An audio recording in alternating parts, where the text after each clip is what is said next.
second segment of the show for today. The topic is traditional African religions at the 21st century, and the guest is Dr. LMadu2, who has given us some information about, some background information rather, about traditional African religions. And Dr. LMadu2, let's pick up where we left off the last time, dealing with this religious experience of early Africans. You know what? What confused, the Europeans and other foreigners when they came to Africa is that they thought that Africans, worship so many gods. And of course, when you talk of, religion in Africa, you talk of religions and gods, so that confused those, who are unaware of the African way of worship. Now, there are so many gods with different names. The Yorubas have different names and different gods. The Igbos have different names and different gods. The Ashantis have different names and different gods. The Baganda has different names, different gods. The Kikuyu, the Luo, the Bakongo, all of them have different gods with different names. Even from village to village has different gods and different names, you see. But what unifies them is the belief in one supreme being. Okay, one supreme being, God, like Muslims say Allah. Allah. Yes, one supreme being. Now, what are these gods for? These gods are intermediaries, emissaries, to the bigger God. Because the traditional African religionist does not believe that God is close by. God is unreachable. God is far off. And for you to talk to God, you got to go through an intermediary, a deity, who speak to that bigger God instead of you going directly. Exactly. You go through this small God. Absolutely. So the foreigners got confused. Say, well, they have so many gods. No, they do not worship those things you see.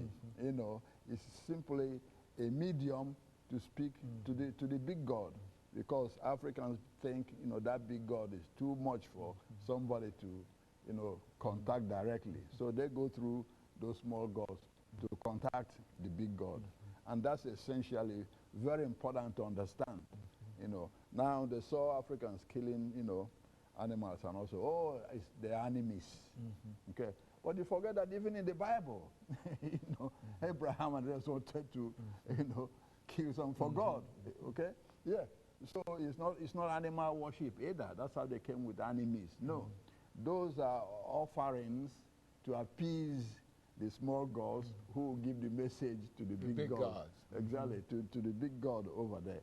So the unifying theme of African traditional religion is the belief in the supreme being, the supreme being.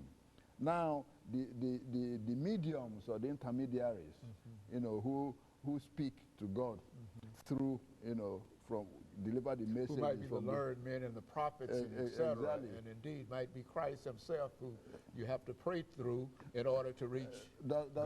That's correct. Yes. That's correct. Just the way you have crucifixes in the churches. You're not worshiping those crucifixes. You're just looking at it, say, well, speaking to God. So that's what those, different gods and deities symbolizes.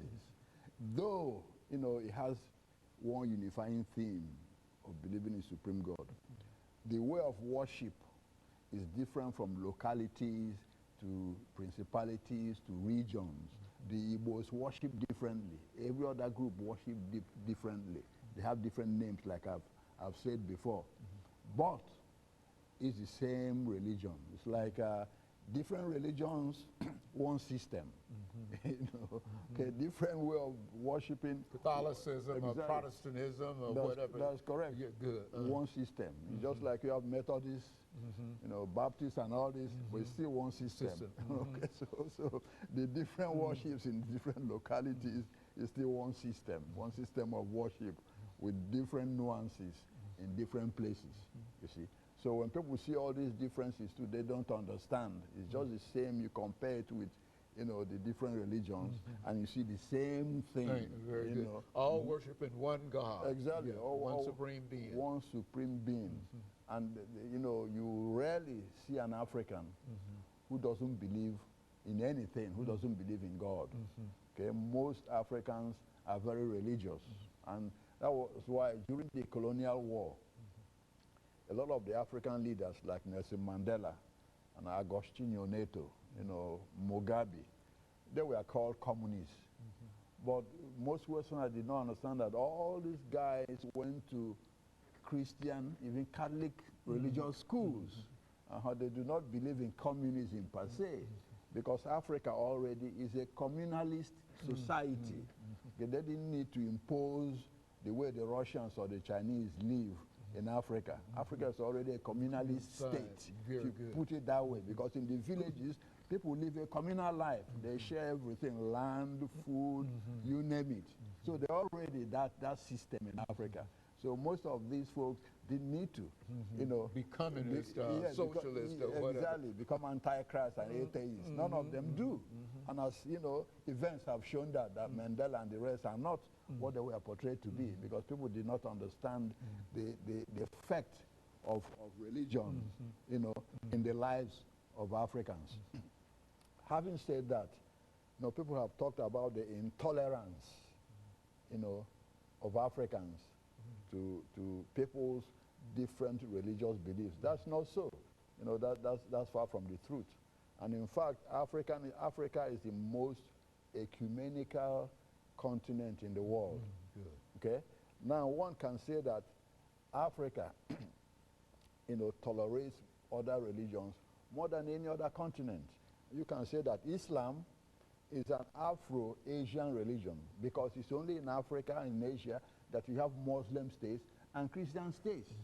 You see, in fact, in Asia, the only Christian state really you might talk about is Philippines.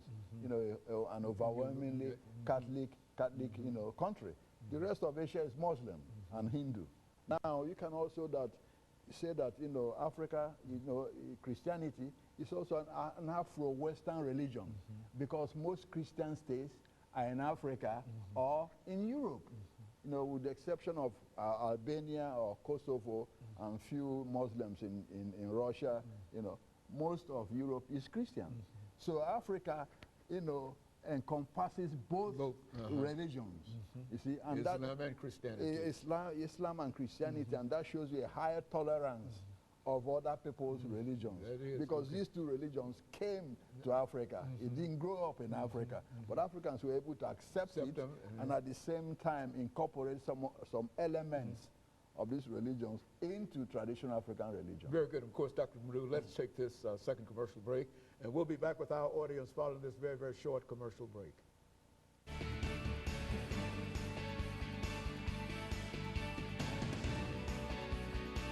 Welcome back to the final segment of the